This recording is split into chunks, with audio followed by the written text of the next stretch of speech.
বিরতির পরে আবারও স্বাগত নিটল টাটা টেবিল টকে। আমরা কথা বলছিলাম সড়ক দুর্ঘটনা দায় ও করণীয় এই শিরোনামে। আমাদের মাঝে অতিথি হিসেবে আছেন বাংলাদেশ সড়ক পরিবহন মালিক সমিতির মহাসচিব খন্দকার এনায়েতুল্লাহ, সাথে আছেন বিআরটিসি চেয়ারম্যান জনাব মিজানুর রহমান এবং পাশে আছেন বুয়েটের সহকারী অধ্যাপক জনাব সাইফুন নিয়াজ। আমরা আবারও ফিরছি আমাদের আজকের অতিথিদের সঙ্গে আলোচনায়। আপনার কাছে আসবো, ছোট্ট করে একটু জানতে চাইবো যে ওনারা দুজনেই বলেছেন যে দুর্ঘটনা হোক কেউ চায় না, একজন সরকারি সংস্থায় আছেন, একজন সরাসরি গাড়ির সঙ্গে সংযুক্ত আছেন। আপনি একটু এই পর্যায়ে বলবেন যে এই যে ধরনের পদক্ষেপ নিয়েছেন, আমরা অনেকগুলো আলোচনা এসেছে, অ্যাওয়ারনেস বিল্ড আপ হচ্ছে, ড্রাইভারদের ট্রেনিং হচ্ছে, ব্ল্যাক স্পটগুলো করা হচ্ছে, সড়ক উন্নয়ন হচ্ছে, এই মুহূর্তে যাতে আমাদের সড়ক দুর্ঘটনার মিছিল আর শুনতে না হয়, কমার দিকে আসতে আপনাদের পরামর্শগুলো কি থাকবে? ধন্যবাদ। আমি যদি এভাবে বলি, প্রথমেই চাপ কমাতে হবে। ব্যাখ্যা করে বলি, আজকে যদি বিআরটি উদ্যোগ নেয়, আমি সমস্ত ড্রাইভিং লাইসেন্স পর্যাপ্ত বা ভালোভাবে টেস্ট করে আমি লাইসেন্স দিব, তাহলে বিআরটির উপর যেন উপর থেকে কোনো চাপ না আসে। এই চাপটা কম। যদি কোনো ইঞ্জিনিয়ার সিদ্ধান্ত নেয় যে আজকে আমি আমার রাস্তা, আজকে থেকে আমি যত রাস্তা করব আমি সুন্দরভাবে ডিজাইন ওয়েতে করব, তার পারিপার্শ্বিক যেন কোনো চাপ না আসে। একজন যদি মালিক সিদ্ধান্ত নেয় যে আমি আজকে সিদ্ধান্ত নিলাম যে আমার সবাই আইন মানবে বা আমি আমার ওভার স্পিডিং করবো, ওভারটেকিং করবো, তাহলে সবাই যেন, কারণ এই আইনটা মেনে চল, সবাই যেন একইভাবে সে অ্যাপ্লাই করে, এটা তার উপর যেন আলাদাভাবে কোনো চাপ না আসে। কারণ সে আইন মানছে, আরেকজন আইন না মেনে গেইন করে যাচ্ছে, এটা এক্সাম্পলগুলো কিন্তু ভালো না।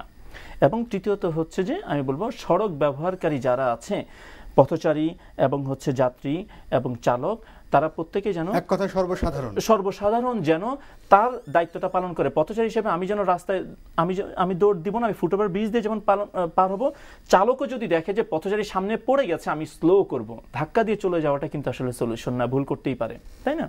এবং সর্বোপরি এখানে যে গভর্নমেন্ট রয়েছেন, যে আইনগুলো রয়েছে স্ট্রিক্টলি এনফোর্স করা। ফাইনালি কিন্তু আমাকে এনফোর্সমেন্টে আসতে হবে, যে একজন ব্যক্তি অনিয়ম করে সেজন্য শাস্তিটা পায়। ঠিক একইভাবে কেউ যদি নিয়ম মানে, আমি রিওয়ার্ডের সিস্টেম রাখতে পারি।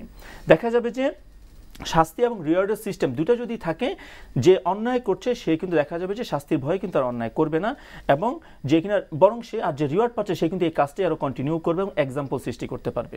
তো সমন্বিতভাবে যদি আমরা এই কাজগুলো করি এবং যদি ফ্রিলি কাজ করা যায়, এটা কিন্তু কোনো রকেট সায়েন্স না, রোড সেফটি। অন্যান্য দেশ কিন্তু এটা অলরেডি তারা সড়কটাকে নিরাপদ করতে পেরেছে। এমন না যে আমাদের দেশে সায়েন্স অ্যাপ্লাই করে নতুন কিছু টেকনোলজি ডেভেলপ করতে হবে, দরকার নাই। শুধুমাত্র সরকারের সিস্টেমের মাধ্যমেই শুধুমাত্র আমরা চাইলে অনিয়মগুলোকে রোধ করতে পারি, যদি একটা সরকার স্ট্রিক্টলি একটা সিদ্ধান্ত নেয় যে না, আজকে থেকে আমি ইমপ্রুভ করেছি, আমি এটা আরো ইমপ্রুভ করব। জি, আমরা একটু খন্দকার এনায়েতুল্লাহ আপনার কাছে যে প্রসঙ্গটি নিয়েই আসতে চাই। আমি একটু একদমই ব্যক্তিগত প্রশ্নে যেতে চাই আপনার কাছে। অনেকেই আমি প্রোগ্রামের আগে বলেছেন যে আপনার জন্য যে প্রশ্নটা, যে ময়মনসিংহ রোডে আনা পরিবহনের গাড়িতে ব্রেক থাকে না, এই অভিযোগটা কতটুকু সত্য, এবং ডিজিটালাইজেশনের মাধ্যমে সড়ক দুর্ঘটনা কমাতে আপনারা কি ধরনের পদক্ষেপ নিচ্ছেন? গাড়িতে ব্রেক নেয়, এটা তো একটা হাস্যকর ব্যাপার, এটা কেউ হয়তো বলতে পারে। আমার ব্যক্তিগত এই প্রশ্নটা আপনি ব্যক্তিগত প্রশ্ন করলেন, অবশ্যই। তো আমার গাড়িগুলো সবগুলো দামি গাড়ি, অনেক অনেক দামি গাড়ি।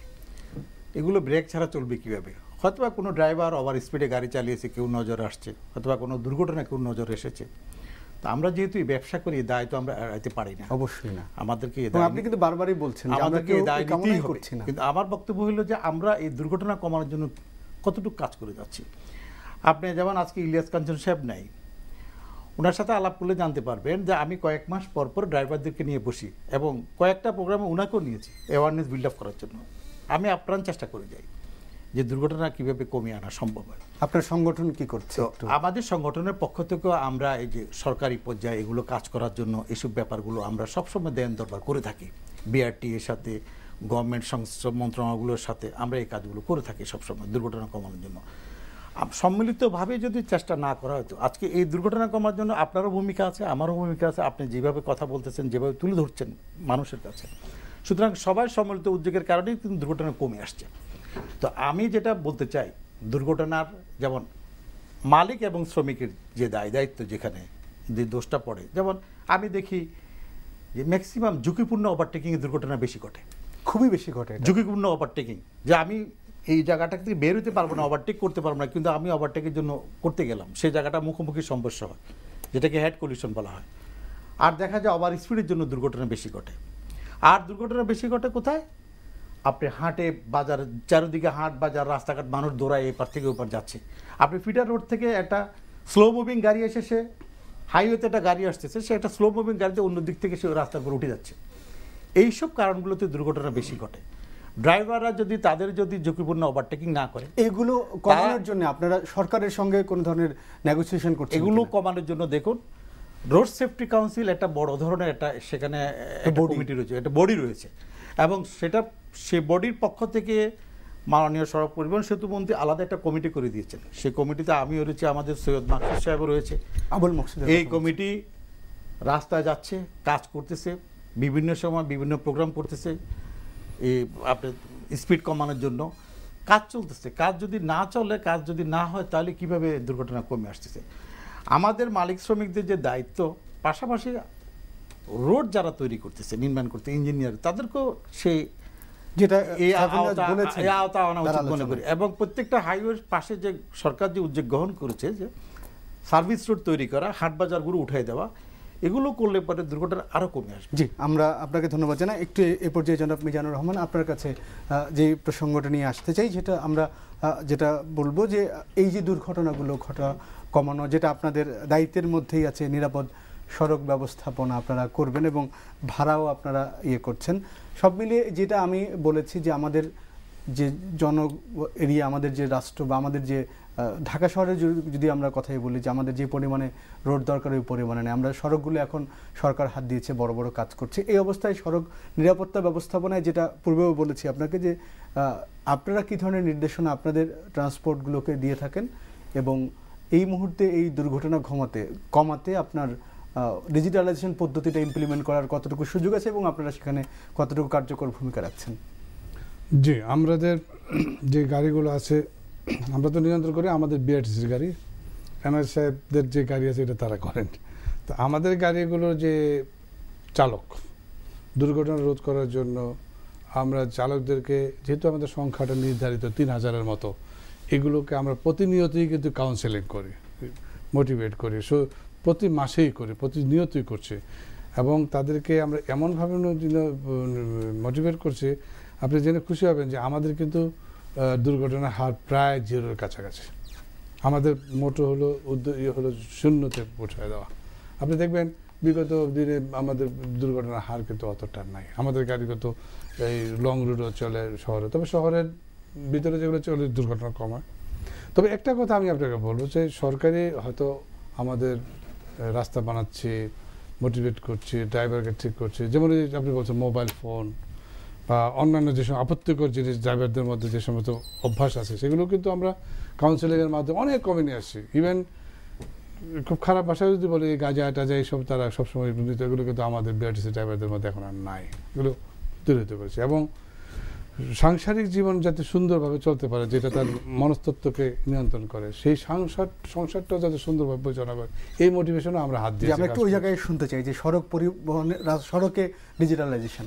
আচ্ছা, সড়কের ডিজিটালাইজেশন মানে আমার গাড়ির কথাই বলতে পারো। সড়কের যে বিষয়টা আছে এটা সড়ক মন্ত্রণালয় করছে, যেমন ঠিকই রাস্তাঘাটগুলোকে আমাদের ভবিষ্যতে এই যে এখন দেখবেন আপনি যে আমাদের রোডগুলিতে যে টোল সিস্টেম যেগুলো আছে, সেই টোল কিন্তু ইলেকট্রিক্যাল টোল প্রাইসিং করা হচ্ছে, সেতুগুলোতে করা হচ্ছে, বড় বড় সেতুগুলোতে করা হচ্ছে। এখন আর কিন্তু আপনাকে আর সেখানে আমরা স্মার্ট টাচ কবে দেখতে পারবো? এইটা আমাদের একটা প্রোগ্রাম আছে, যে আপনি জেনে খুশি হবেন যে স্পাস কার্ড যেটা আমাদের আসবে, সেটা মাল্টি ইউজ হবে, সেটা বিআরটিসি চলবে, সেটা ট্রেনে চলবে, সেটা বিআরডব্লিউটিসি লঞ্চে চলবে, এরকম ফেরিঘাটে চলবে, এরকম টোলে চলবে। এইটা একটা প্রকল্প আমাদের নেওয়া আছে। সেই প্রকল্পটা ছিল আমাদের জাপানি সহায়তা। আমরা একদম খুব সংক্ষেপে, সেই আমাদের ওই যে একটা ঘটনা ঘটে গেছিলো, আমার আপনারা সকলে মনে আছে যে হোলি আর্টিজানের জাপানি কিছু লোকজন মারা গেছিল, তারা আমাদের ওই প্রকল্পটার কনসালটেন্ট ছিল। অনেকেই ওই দুর্ঘটনার পরে এই কাজটা একটু স্থিমিত হয়েছে, ভবিষ্যতে হয়তো হবে।